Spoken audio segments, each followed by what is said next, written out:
Morning guys, welcome back to another episode of the Ambitious Angler. I'm Brody. We're here guys, day 3 of the fall run for striped bass. We're gonna do things just a little bit differently today.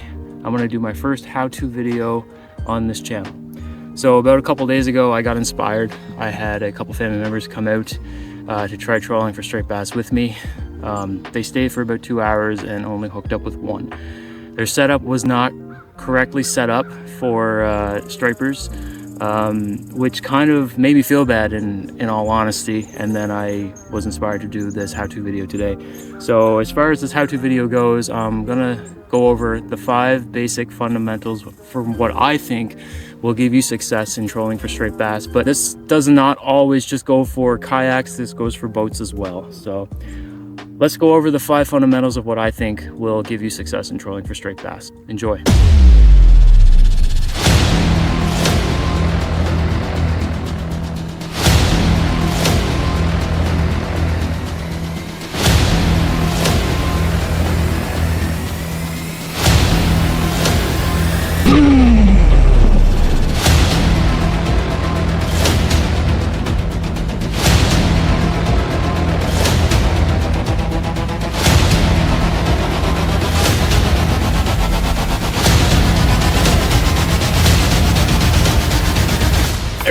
There we go, guys. Ooh, big fish. So number 1 is size, and size is broken down into 3 subcategories in my opinion. We want to do the size of the lure, the size of the hooks, and then the size of the line. So with lure size, you want to find out what the fish that you're targeting are feeding on. Specifically in this river, the striped bass are eating silversides and sand eels. So we're trying to imitate something really small, like a minnow versus a sand eel. There's plenty of minnows and sand eels lures on the market. Specifically, I've been using the Uzuri Crystal minnows and the Savage Gear sand eels. Anywhere between 3 to 5 inch size. When I was out a couple days ago, first day on the fall run, I noticed that they were zoned in on the 3.5 inch crystal minnows.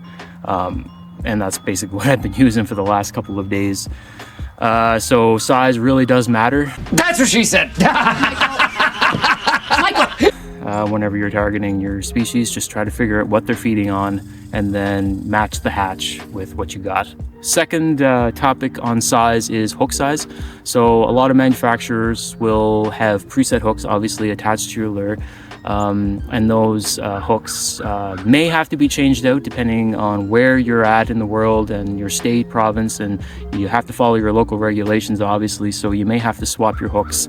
So specifically in this province in Canada, we are only allowed to use single hooks and barbless. So all my treble hooks that came with my Uzuri lures have to be switched out to singles. So basically what I try to do is I try to match the entire gap of the treble hook with a inline circle hook here. So the entire gap of a treble, I just match it with the entire gap of a single inline. And then basically what you want to do is try to test out your lures after you do these little changes to your hooks, because you don't want to sacrifice the action. That's kind of where your fish is going to entice a strike. So we want to be checking that. So I just kind of laid out my spread here of all my hard stick bait lures for casting and trolling. Just going to explain hook size very briefly here. So I got 3.5 inch category, I'm running 2 to 3.0 hooks on these. The 4 and 3/8 inch category, I'm running 3.0, sometimes 4.0 depending on the lure. In the 5.25 inch here, I'm running 3 to 4.0 for sure. In the 5 inch category, I'm running 4 to 5.0 hooks. And then the 7 inch, I'm running most likely 5.0 hooks. I think I threw a 4 on there, but just kind of giving you a brief rundown of size to hook ratio, but it ultimately depends on the lure action after you switch out your treble hooks, because all these are single by the way. And if you guys are going to swap hooks, I recommend going with the VMC brand. Just kind of do a comparison here. So this one here, I used it on the final day of fishing in this fall run, and I use VMC split rings and VMC hooks, not a bit of rust, versus something like this one for instance.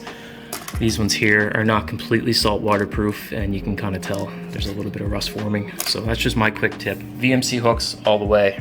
And the third thing in the size category is line diameter. Running right now, I have 15-pound test on all my rods. I find that's a nice, comfortable, sweet spot for me. But a general rule of thumb is to keep it between 10 and 15 pound test, which is about 0.30 millimeters to 0.45 millimeters. The physics behind it is if you're trawling let's say a 30-pound test line behind you, it's obviously a wider diameter in line. It's going to cause more resistance and more friction in the water, which will cause your line to rise, and then your lure will rise behind it. So the thinner the line, the better. You can use braid, you can use monofilament. I'm using braid because I like the sensitivity of it better. But just a general rule of thumb, 10 to 15 pound test, I would recommend somewhere in the middle, like 12. And that should get your lures down to the depth that they should get.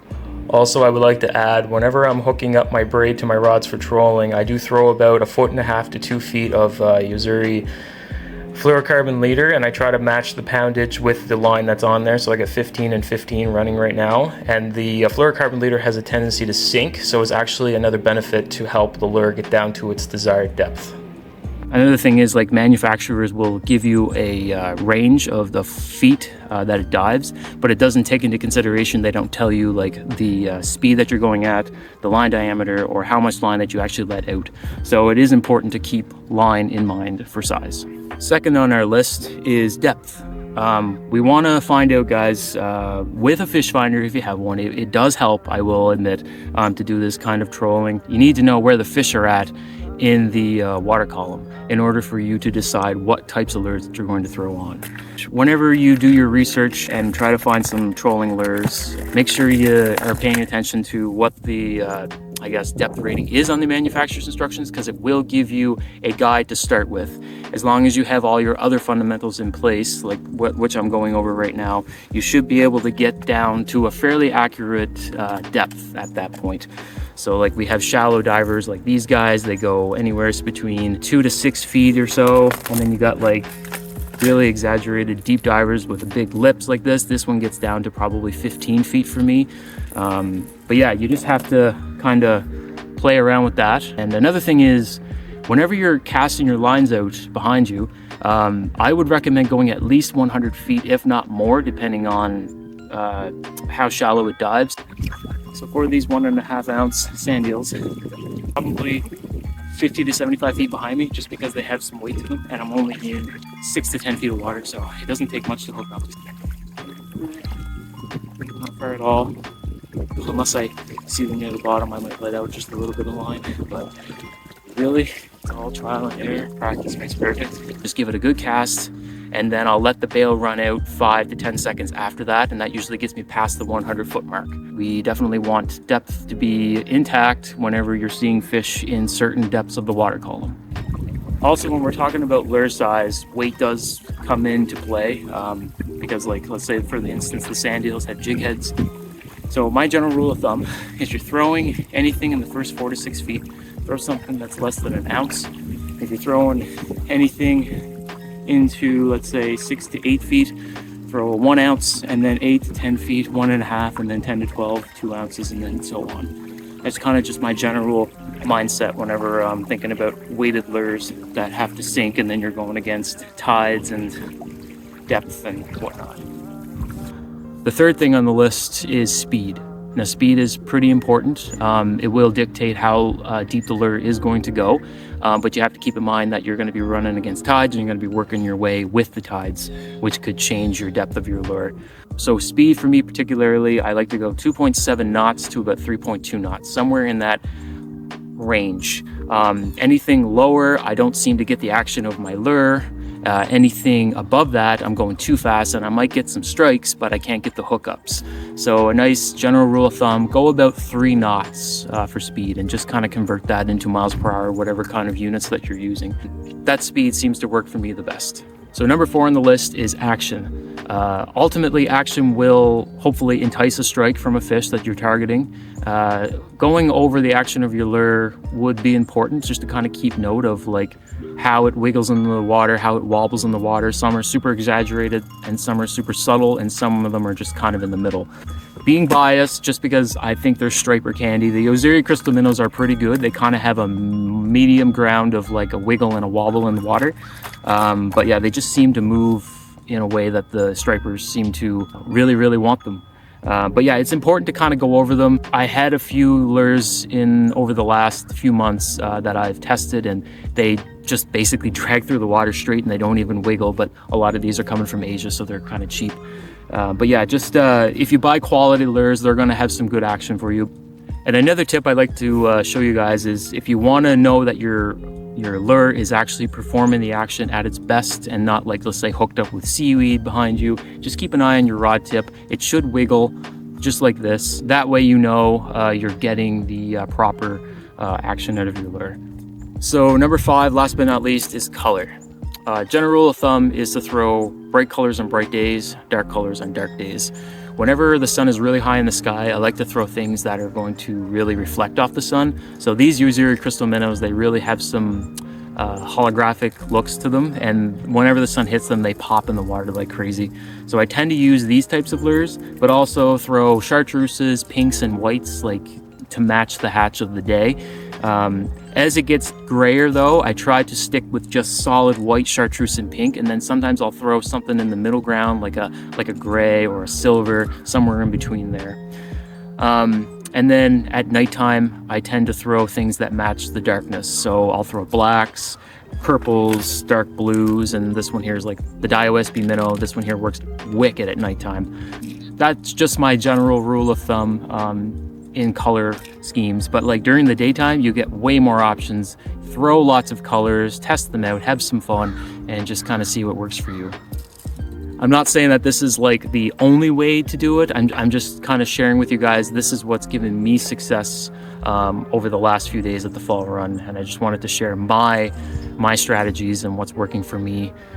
You guys may have other ways of doing it that might be more successful for you. If you do have any other tips, or just leave them in the comments below. It's nice to kind of share this knowledge amongst each other, especially for straight bass fishing, because it's very popular on the East Coast here.